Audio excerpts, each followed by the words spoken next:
Oman প্রবাসীদের ক্যাম্পে বিক্ষোভ এবং শেষ রক্ষা হলো না শীর্ষক খবরের প্রেক্ষাপটে বর্তমান পরিস্থিতি এবং বাস্তব অবস্থা নিচে বিশ্লেষণ করা হলো।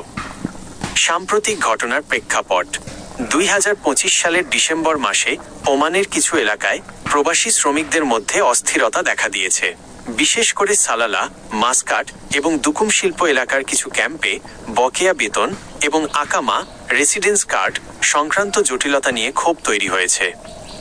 শেষ রক্ষা হলো না কথাটি মূলত বিক্ষোভকারীদের বিরুদ্ধে ওমান পুলিশের কঠোর আইনি পদক্ষেপ বা গণগ্রেপ্তারের দিকে ইঙ্গিত করে। 2. বিক্ষোভ কেন দানা বেঁধেছে? বেতন ও সুযোগ সুবিধা। বেশ কিছু কোম্পানি গত কয়েক মাস ধরে শ্রমিকদের বেতন দিতে ব্যর্থ হওয়ায় ক্যাম্পে চরম উত্তেজনা ছড়িয়ে পড়ে। অনেক জায়গায় খাবার ও পানির সংকটের অভিযোগও উঠেছে। ওমানাইজেশন ও নতুন নীতি। ওমান সরকার স্থানীয়দের চাকরির সুযোগ বাড়াতে ওমানাইজেশন নীতি অত্যন্ত কঠোর করেছে। ফলে অনেক প্রবাসী কাজ হারাচ্ছেন এবং নতুন করে ভিসা পেতে জটিলতায় পড়ছেন। পাসপোর্ট ও জরিমানা।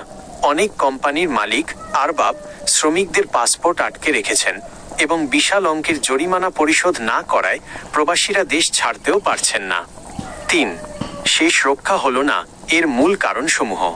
ওমানের আইন অত্যন্ত কঠোর হওয়ায় বিক্ষোভের পর প্রবাসীরা সাধারণত নিচের পরিণতিগুলোর মুখোমুখি হন। গণগ্রেপ্তার। ওমানের আইন অনুযায়ী গণজমায়েত বা বিক্ষোভ সম্পূর্ণ নিষিদ্ধ। বিক্ষোভ করার পরপরই ওমান রয়্যাল পুলিশ ROP অভিযান চালিয়ে অনেককে আটক করেছে।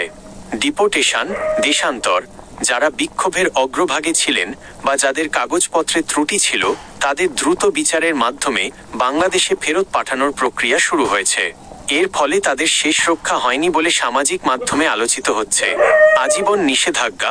একবার ডিপোর্ট হলে বা বড় ধরনের বিশৃঙ্খলায় নাম আসলে ওই প্রবাসী আর কোনোদিন ওমান বা GCC ভুক্ত দেশগুলোতে প্রবেশ করতে পারবেন না।